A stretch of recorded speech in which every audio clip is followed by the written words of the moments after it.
Thank you all for coming on this nice, cold, snowy night. At least it's not snowing currently, but particularly the snow to get here. I appreciate it. My name is Brian McAllister, and I'm the Associate Chair for Undergraduate Studies in the Department of Biology here at the University of Iowa. Also a faculty member in the Department of Biology. I also teach in our Biology 1 course, Foundations of Biology, so I see a few familiar faces out there of students that either are or have been in Foundations of Biology. So welcome.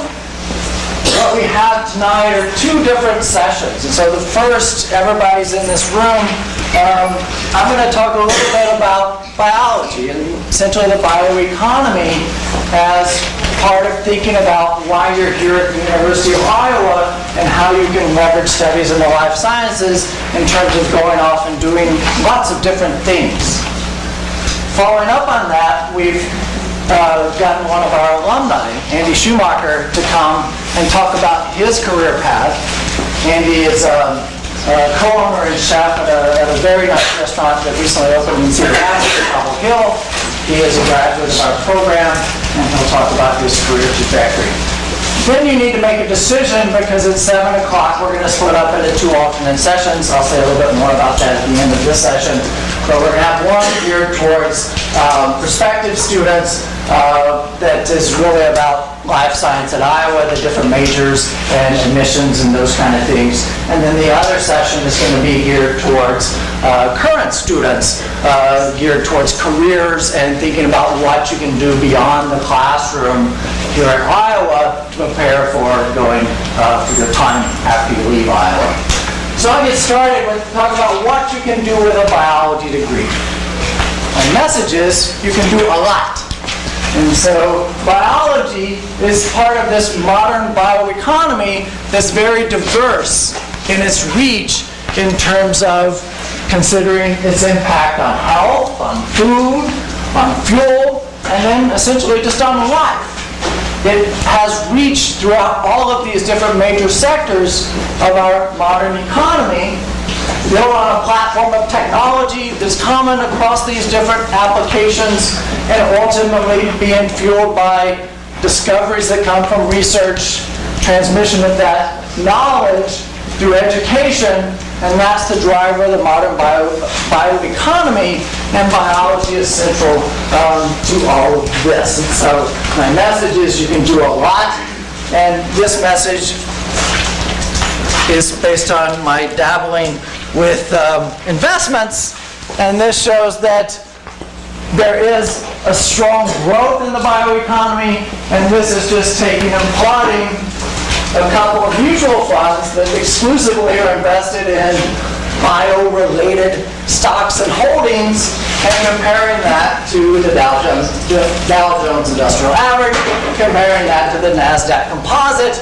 and what you see for these particular mutual funds that are directed towards bio in terms of their investments over the last 3 years, you see a very, very strong pattern of growth in these areas of investment. So let's think about health. Whenever you think about health as a career, what immediately comes to mind? Doctor. Being a doctor. So that's a lot of what people are drawn to. Biology, the life sciences, the health sciences, is to become a doctor.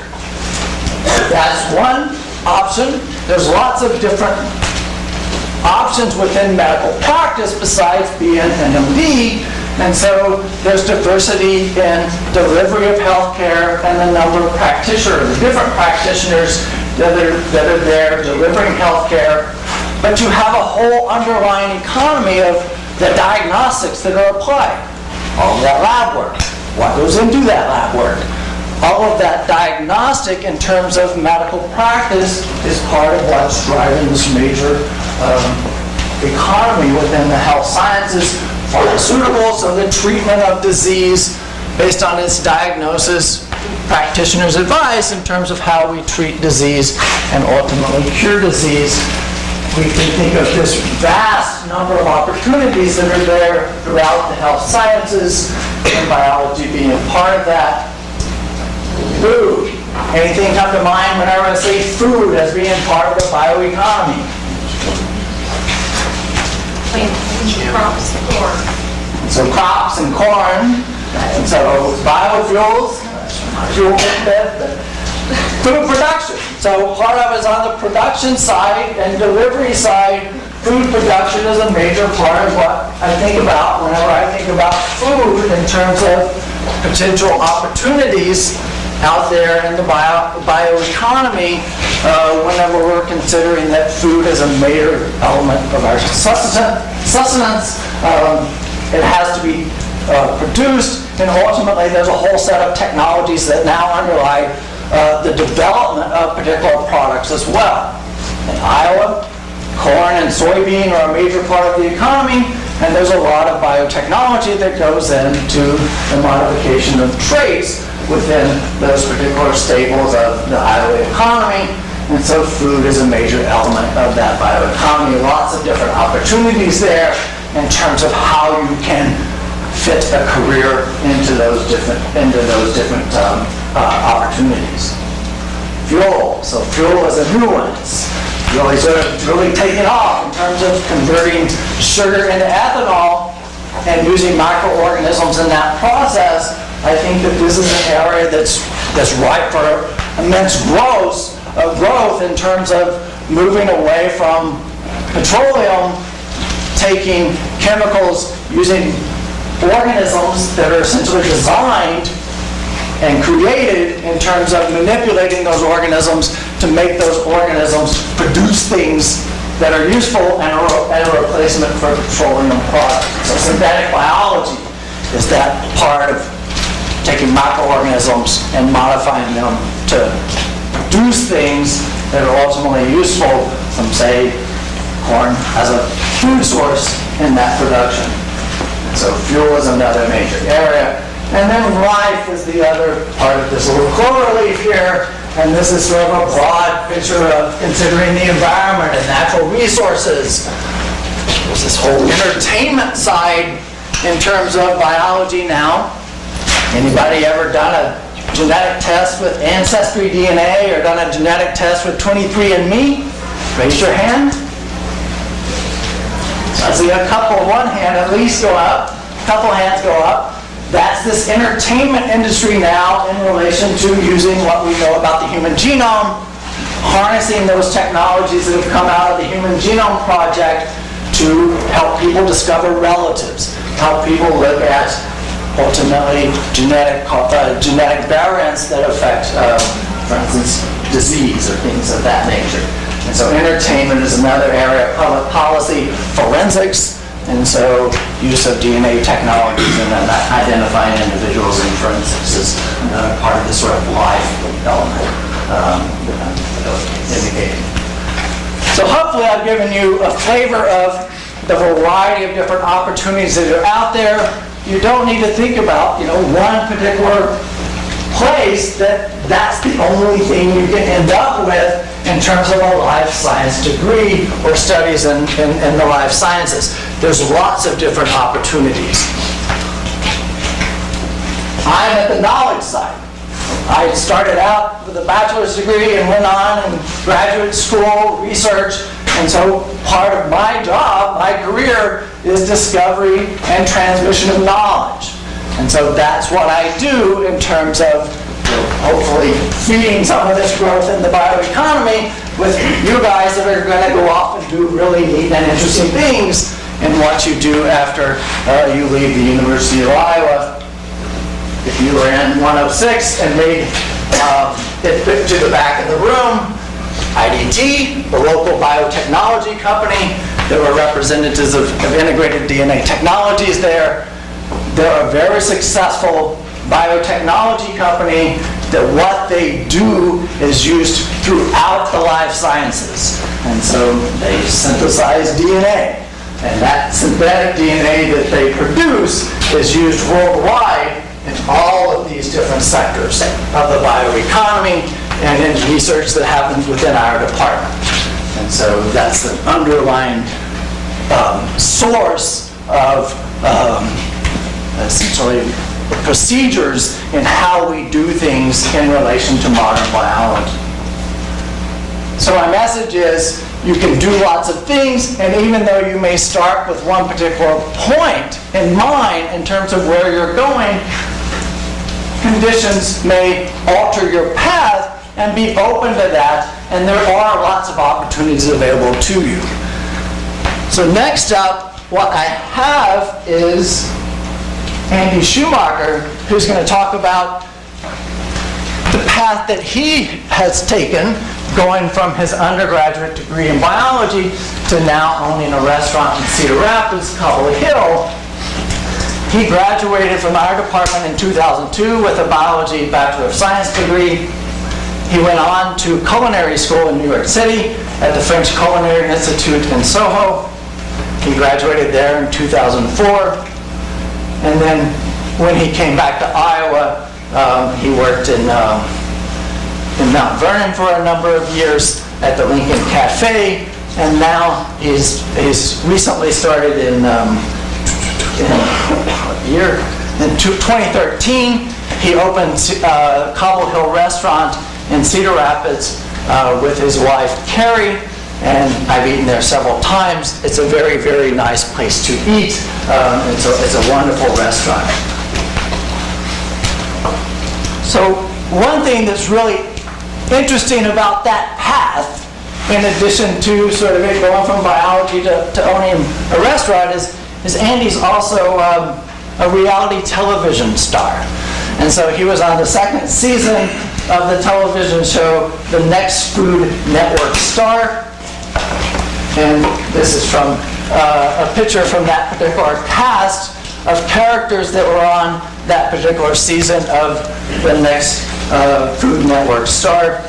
Unfortunately, Wikipedia, I don't know if I trust Wikipedia on everything. Wikipedia says that Andy was actually, bounced out in the 4th round. The person that went on to win that particular season is this one over here, Guy Fieri. And so that was his sort of break into diners, dives, and drive-ins, and his current career in food. One of the great things about the internet is you can dig up everything from the past. And introducing Andy, I'll actually finish with a quote from Guy Fieri himself. This quote is from Guy. Every once in a while you meet someone that reminds you just how great life is, someone that reminds you that the world is your oyster, that boundaries are only imaginary lines, and that you can be whatever you want to be. Meet Mr. Andrew Schumacher, and you will get that message. So please welcome Andy Schumacher.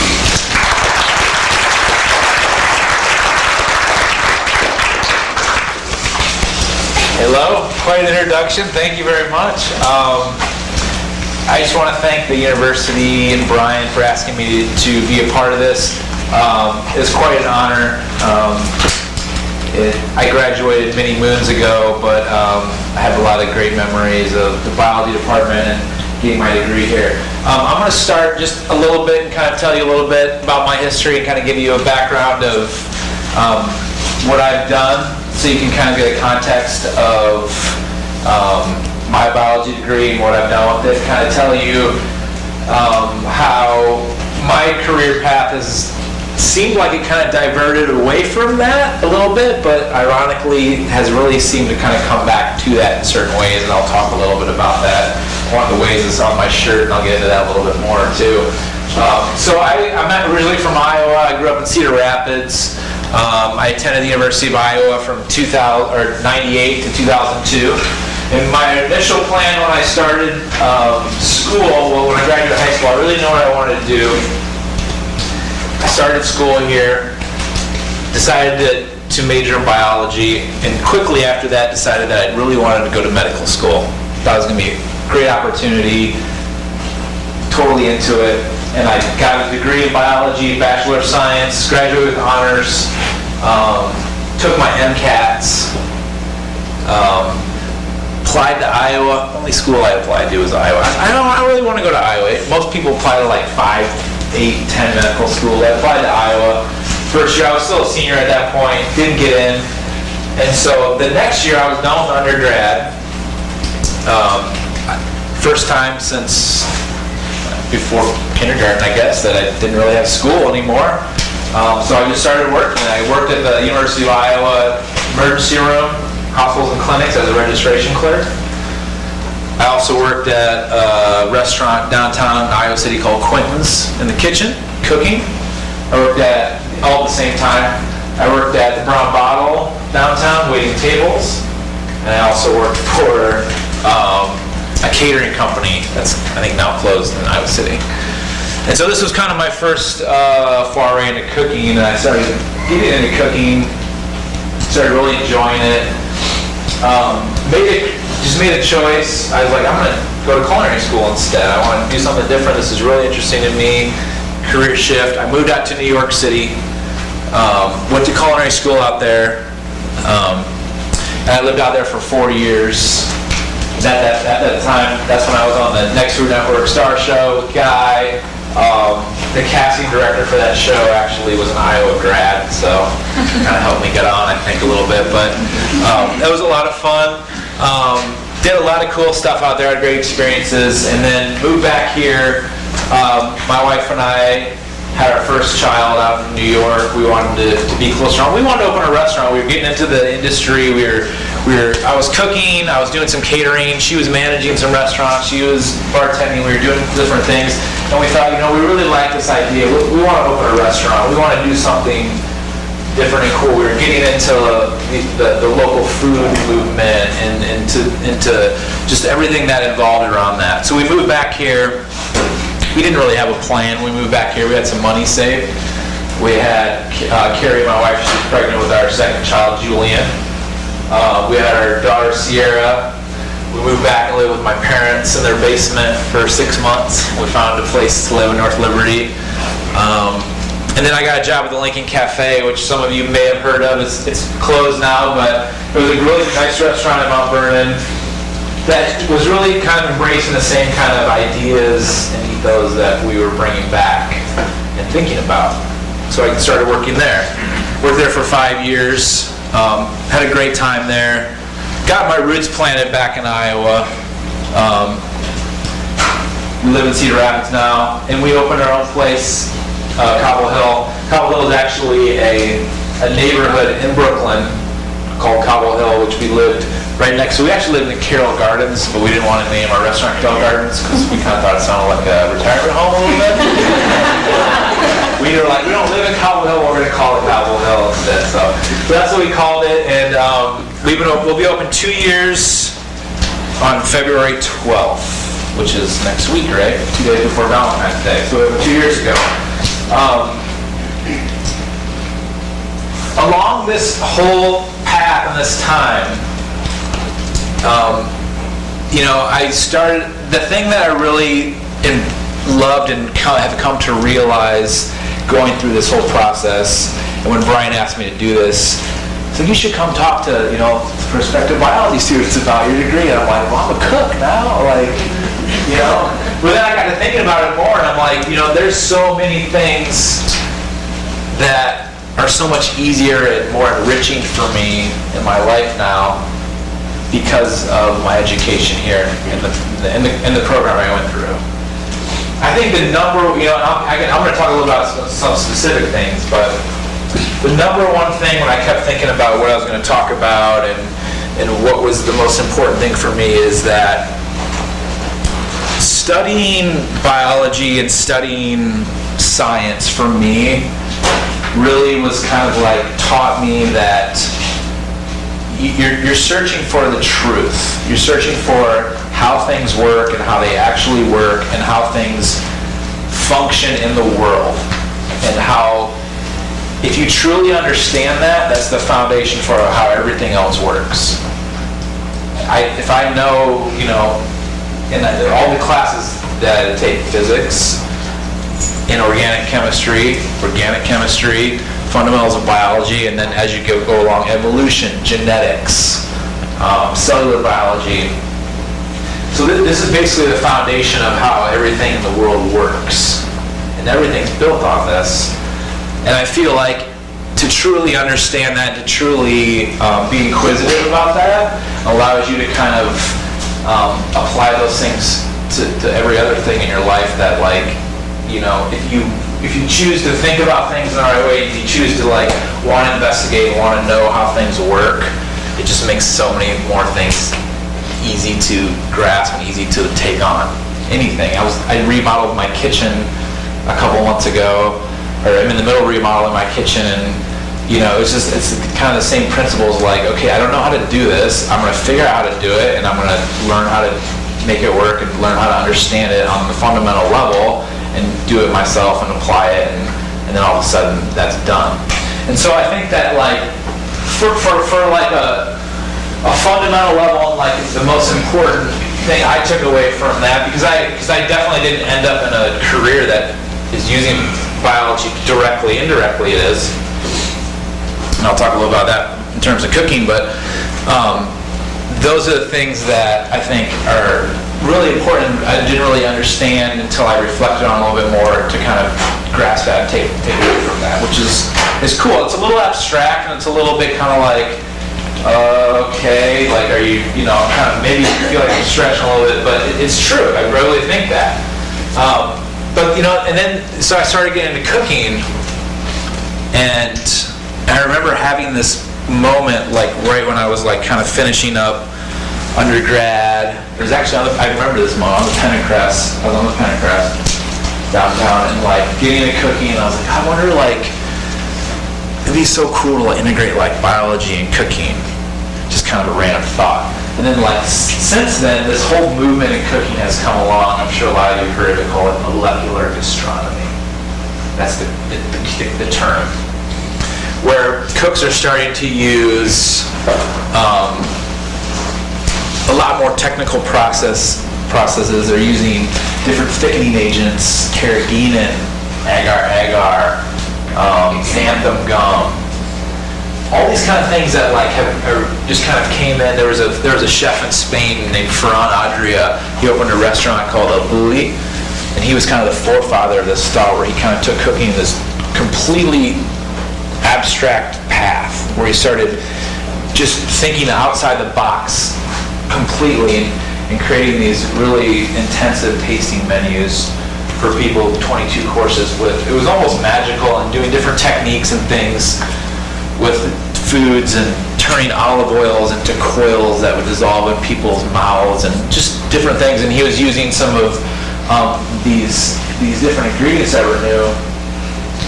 And so, of course, when you're in culinary school and you're kind of like, coy to all the things that's going, you keep up on your little subculture of your world. Like, I'm a chef, so I'm going to read all the chef stuff, and you start to take in some of this information and read about the stuff, and so I started reading about the stuff, and I was like, I know what that is. Oh yeah, carbohydrates. Yeah, I know what those are. I know how those form. I know how those can be adapted. Denaturation of proteins. Yeah, I know how that works. So, everyone had this book. This guy named Harold McGee came out with this book called On Food and Cooking. He wrote this big tome of the science of cooking, and, like, it was literally read like a biology book, where it was like drawings of how carbohydrates would interact with, and sugars and chocolates and crystallization and all kinds of different things. And it was just like, yeah, I know all this. This is great. This is like elementary to me. And so I started working with other cooks who were like, oh yeah, this and that. And they would be like, this is an emulsion. I'm like, that's not an emulsion. That's not what an emulsion is, actually. You're using the wrong term. That's not an emulsion. So, like, I had this kind of leg up because of my degree here, which was great, and I didn't expect that coming, and it kind of reminded me of that thought I had at the Pentecrest. I was like, oh, I wonder if these things will ever come together. And so that, and that whole thing came about, which was great, and it was cool because this was kind of this new thing of cooking, but there's also this other end of it that had this kind of ironic twist, where it was I started getting into doing cured meats, and that's why I pointed to my shirt earlier. I have a pig on my shirt because one of my things I really like to do is I'll get a whole pig in, butcher a pig down, use every part, make salamis, make prosciuttos, all these different old world, moldy salamis and stuff hanging and aging and this and that. And there's so much biology behind that too. You have to ferment your product. I buy bacteria starter cultures. I buy mold cultures. I take pH of meat. It has to reach a certain pH. I take water activity of meat. After you dry the meat, there has to be enough water that's released out of it. So because bacteria feeds on water, and when the water level is low enough, bacteria can't feed on the water anymore and it dies. And so you hit a water activity level where it's a shelf-stable product that can sit out on the shelf. So this is all stuff that, is like, wow, like, it's weird that I'm using this stuff again and understanding this stuff. And this is actually, like, going forward, like commercial meat processors who have these kind of companies, they have to write HACCP plans, hazard analysis, critical control points. They have to do all these kind of measurements and this and that. And when the health department shows up and starts asking me questions, I'm just like, yeah, this is this is that. Yep, I know that. This is that. So the advantage of all that, has come back, and not even in the way of like this newfangled cooking technique, modern thing that everyone's trying to do, but also it's expressing itself in old things that people have been doing for thousands of years. But the biology has always been there, and the chemistry has always been there. They didn't understand what they were doing back then. They didn't know what they were doing, but it still existed the same. It's always been there. Now they do, because they have more knowledge, and so that they can control that a little bit more. So it was interesting as my career progressed to kind of have that connection back to that. But like I said before, I think that the most important thing in whatever you decide to do, because I feel like you guys are a mix of high school, early college kind of group here, right? Thinking about what you're going to do. I was in the same boat. I'm 35 right now, so 15 years ago, the same boat. And you'll have no idea where your life might lead that you haven't even thought of right now. That I didn't have any idea. Which is kind of the cool part, because you're just going to go through and stuff's going to present itself. But whatever you decide to do, and I think that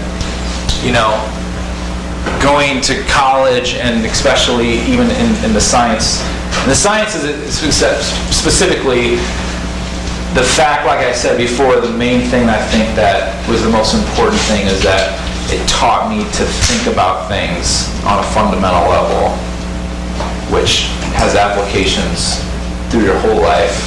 But biology specifically, chemistry and physics, because you're going to be exposed to all those, and they all integrate into one another. It's all the same thing, basically, down at its level. Allows you to understand everything. And the more I feel like we're progressing forward in time, the more technology and the more I feel like biology and these kind of things are going to become so much more important, because the rate of advancement in technology and everything that's happening, to have this in your corner is probably going to be way more advantageous, because you're going to have a leg up on a lot of people with having that knowledge in your pocket. I was watching some show. Morgan Spurlock, you guys know who did Super Size Me? He has a show on CNN. It's like a little mini documentary series or something. He does a different subject every week. But he did one on futurism and interviewed some guy who was like an MIT grad in 1965 and worked for Microsoft or something. And he was focusing on eating super healthy. He's in his mid-50s. Eating super healthy and so he can ensure that his life extends till 2045. Because his idea is that in the year 2040, I'm kind of going off on a tangent, but stick with me. His idea is that in the year 2045, there's going to be this moment called the singularity, where biology and technology will integrate into one blurred thing. And he literally was like, well, I hope that I can live this long, because I think that by 2045 I'm going to be able to upload my brain into the cloud and I'll have immortality and I can live forever. Kind of a weird, freaky thing, but So like, they're gonna be able to map my neural connections, and they're gonna be able to map the exact, way my brain works and integrate that into a computer. My consciousness will be duplicated on a computer. I won't need my body anymore.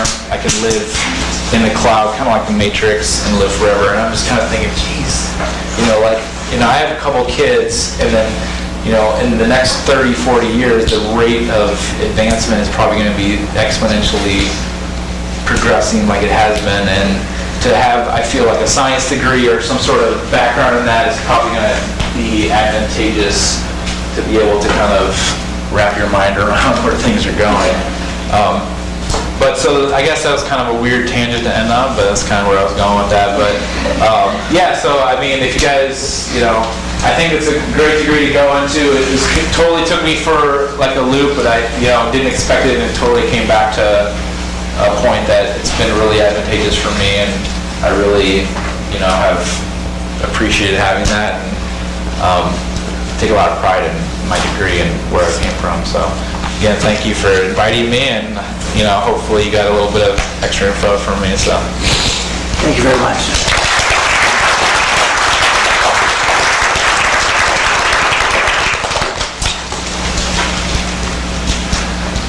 Very nice words to live by in terms of thinking about your degree, choice of your degree, and ultimately where you choose to do it as well.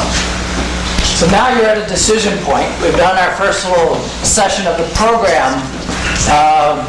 What I would like to do, because we're not exactly sure on which of these little concurrent sessions people will want to go to, so just to reiterate, in one of the sessions, it's really directed towards prospective students, and so the content will be, our admissions will be there, so the admissions-related information, a comparison of different majors at Iowa, and then also we'll have a panel discussion of current UI students that you'll be able to engage with. So that's one session. And then the other alternative is really directed towards current students. So really thinking about what you're doing in addition to your coursework that's going to make you successful once you leave the University of Iowa. And so the honors program will be represented, finding research opportunities, international programs, Pomerantz Career Center, and that will include a panel discussion with Andy and 2 other alumni from the biology program as well. And so if I could just get a show of hands, how many people are thinking that they're going to stay or they're going to want to go to session 1, so the biology at Iowa session? Okay, and so how many people are thinking that they're going to go to session 2, the career preparation? Okay, so I think that that is about what we had predicted initially. And so in that case, session 1, stay where you're at. Session 2 is the career preparation. You'll be in 106 BBE, so just across the atrium. So go ahead and move over there.